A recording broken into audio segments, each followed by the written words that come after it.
What's shaking my marketing people? Welcome to another episode of this show. Today I'm sitting with Jennifer Joyce. She is the president at SpotOn Fence. Jennifer, how you doing? Good. Glad to No, be here. I'm excited to have you on. This is our first interview back in 2022. So I'm excited to get back in the swing of things, talk to some marketers like yourself.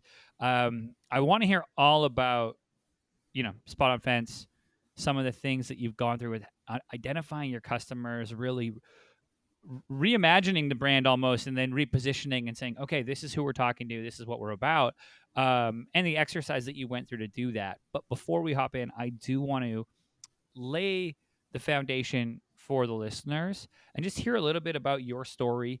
How did you get into the crazy world of marketing? Accidental, planned? What's your path been like so far? Yeah, so I started my career in strategy consulting with Deloitte and went to business school, which is a common path. But then I knew I wanted to work in industry. I didn't want to do consulting, and I thought probably marketing, but I went to Staples actually. They have a training program for MBAs. So I did strategic planning for 2 years, and then I went and worked for staples.com doing marketing, and that was my first job in marketing. I loved it. I loved the instant gratification of sending an email and getting sales, and running a campaign and getting sales. So that's kind of how my career started, was there at Staples. And then from there I actually went on to work for a number of different consumer brands doing direct to consumer marketing, mostly startups that I was involved helping to grow in many industries: online poker, beauty, wine. I co-founded a startup actually in the wine space, and then pet products. I worked at a company before this one that made pet outdoor products, and then from there ended up at a pet IoT device company. I love it. So it's, you took some of that experience and then we're able to go, okay, from gaming to pet space to wine to all of these things, and now you're able to be like, okay, did you know at that point we're like, okay, I want to be in the pet space? Was that kind of calling you, or was it more so the opportunity came up and you're like, hey, this is a cool opportunity, I'm gonna jump on this?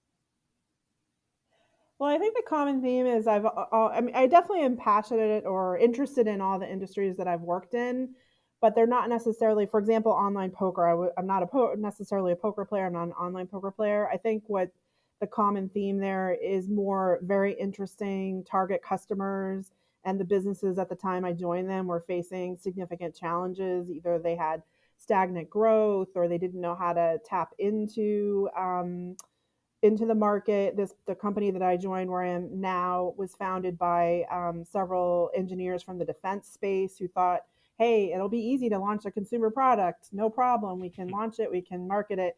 And they realized they didn't understand the marketing piece. So being able to come in and help them to understand who their customer is, what does their customer want, make sure the product met those needs, and then obviously change revamp the branding and the marketing strategy to really reach the best customers, resulted in success. So I think in all of those businesses, I joined somewhere where the business had already started, but they needed help in terms of, finding the right customer and getting traction. Yeah, and that's where it starts to, you're able to really like apply the fundamentals, right? Be like, okay, let's get back Yes. here and then like blocking and tackling, and okay, like fundamental stuff here. Let's figure out who's the customer, what do they want, what are they interested in, Yeah. how can we speak to them, where are they hanging out, all of those things. Now, before we hop into Spot on Fence, I want to kind of get, for the listener here, let's get the elevator pitch. What is Spot on Fence? And then we can talk a little bit about the product and uh, how you all have grown. Sure. So Spot on Fence is a wireless containment system. It allows you to contain your dog in any sort of outdoor space you want without having to actually build a physical wood fence or a chain link fence. And it does that through our device, which is both GPS and cellular enabled. And essentially, the way that it works is you would walk, let's say you want to contain your dog in your backyard, you would walk the perimeter of your backyard, you set it as a fence on the device. The device is basically a dog collar that your dog wears. As your dog approaches the boundaries, it's communicating with the GPS satellites. And as it gets close to the boundary, they would get a set of alert and warning tones that you've trained the dog to understand mean turn around. And then if they try to cross over the boundary, it's optional, but you could have it vibrate or issue a static correction. And that's a very effective way of containing your dog. 90+% of dogs can be trained to this type of a system. And the innovation really is that, it's completely portable. So it's on a dog collar. So if you have a second home, you go to maybe you walk a beach regularly, you can go and set it up at a beach so your dog can't get in the parking lot or in dangerous rocks. You can take it to your mom's house when you go for Thanksgiving. So the innovation is that it's easy to set up. You don't have to build something physical like a fence, and it's portable, and you can take it anywhere you go. I love it. And the video on their website on spotonfence.com actually does a great job just showing what the product's all about. And I'm already thinking about, and I take my dog to the beach, and that would Yep. be very useful because let's just say she likes to chase seagulls. And sometimes quite far away from me, where now I am chasing seagulls as well. So I can already see the use case for myself.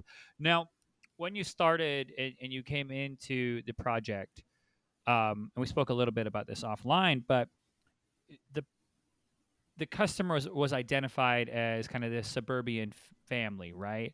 Talk to me a little Right. bit about the exercise or how you went through figuring out one, you know, who the customer really is, which ended up being, well, I'll let you describe what the customer ended up being, what you all Right. found.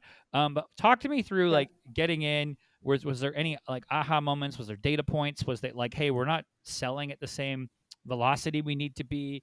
Like, what was the thing that kind of said, hey, let's take a step back and really re-examine who the customer is? And then what did you find when you went through that? Yeah. So when I joined, they had been operating or they had been selling the product for about 11 months. So we had some data. Their customer acquisition cost was almost as much as the retail price. So obviously that's not sustainable. So I actually just went when I started. I started in December, and by January, I was actually personally on the phone with customers doing customer research. And really, we did a quantitative survey to those customers, and then I did a lot of phone interviews. And really, what I was trying to find out was who were the people that loved us, what were the challenges that people who really wanted our solution having with our system, and who were the people either who hated us or for whom the system just didn't seem like a great fit. And really, we did a quantitative survey, as I said, but then really it's those qualitative interviews I did and talking to the customers, that it really became apparent that this system was amazing for people that had 2+ acres. If you have multiple acres and you want your dog to be able to run on that property, then building a wooden fence on 5 acres is not practical. The other alternative would be something like the brand Invisible Fence that requires you to bury a wire, and that system typically is not too effective over 5 acres, and even for multiple acres, it can be quite expensive. So it started to become clearer and clearer to me that the people that were super passionate about us, the people that even despite some of the challenges we had since it was the first generation product and we invented the category, were willing to stick with us, right? Became clearer and clearer that these people were the people that had multiple acres, people with livestock guardian dogs, where their dogs are out 24/7 guarding their livestock and their property. So that started to become really clear. And then when we were looking at the typical suburban customer with a half an acre, they have a lot of options. Building a fence on half an acre, not a big deal, right? There are some people who live on properties where they're not allowed to build a fence, like their HOA. But typically, if you have half an acre, you can actually build a fence. If they wanted portability, there are a couple of options that can work for small, like quarter-acre properties. They call them wireless fences, but they use a base station. So those people had a lot of options, and also GPS is an imperfect technology. GPS has shift, even with we use very high quality, expensive GPS antennas. Even with that high quality, you can see the boundary line shift between 3 and 10 feet. So if you've only got half an acre, 3 to 10 feet is a lot. versus if it's 5 acres, it doesn't really matter if it's 3 feet different than what you thought it would be.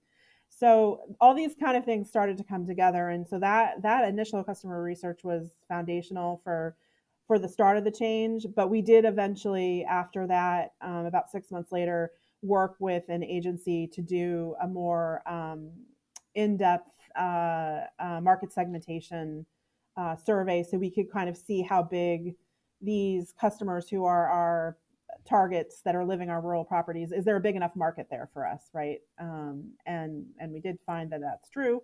And then from there, we developed new branding and focus more on larger properties, but also a lot of people right now, especially with COVID, are aspirational. A lot of people would really love to move to somewhere they have a couple acres where they can have a kitchen garden, they can have some chickens or goats or something like that. So a lot of, you'll see in our imagery and our marketing, we've moved to a lot of that. Even if people are, living in the suburbs on an acre, there's still a lot of aspiration, for those kind of beautiful landscapes and those kind of properties.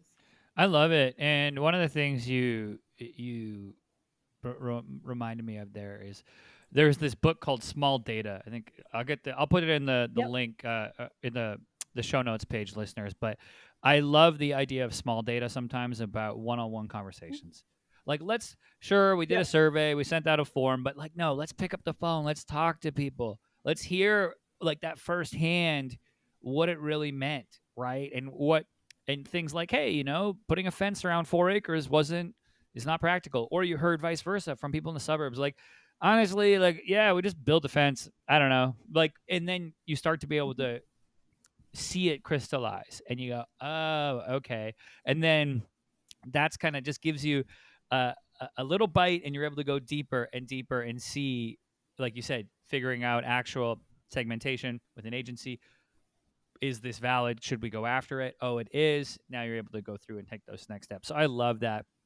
Now, I am curious, and I see something on the website, but I'm interested in this. Is I know with some products, and we had a person on who did pet dog ramps, and he said one of the Mhm. problems was, he said, eventually we're going to run out of customers, and they needed to start developing other products.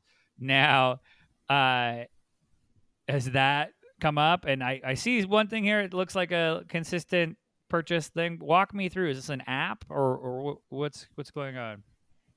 Yeah, well, so our product it's cellular enabled, and in order for your device, your collar, to be able to connect to cellular, it needs to have its own subscription. So we do have a recurring.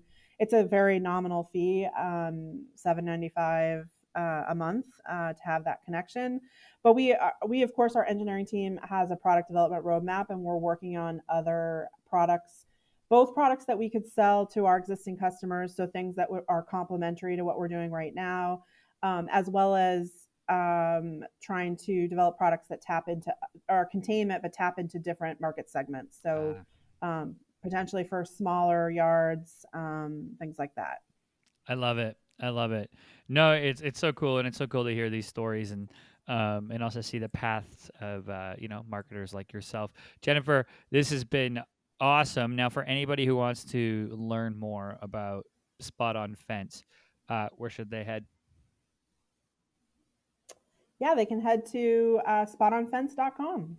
Amazing, amazing. So I will put a link to that in the show notes. Go over. Hey, and I know a couple of you. I know I'm speaking to one person who lives on 50 acres. One of my friends who listens to the show, so I know he's listening right now. This one's for you. Go check it out. Get that product. Jennifer, thank you so much for coming on today. I appreciate you taking the time. Thank you. All right, everybody, that's it for this episode. As always, I'm your host, Jordan Shelton, and I'll catch you next time.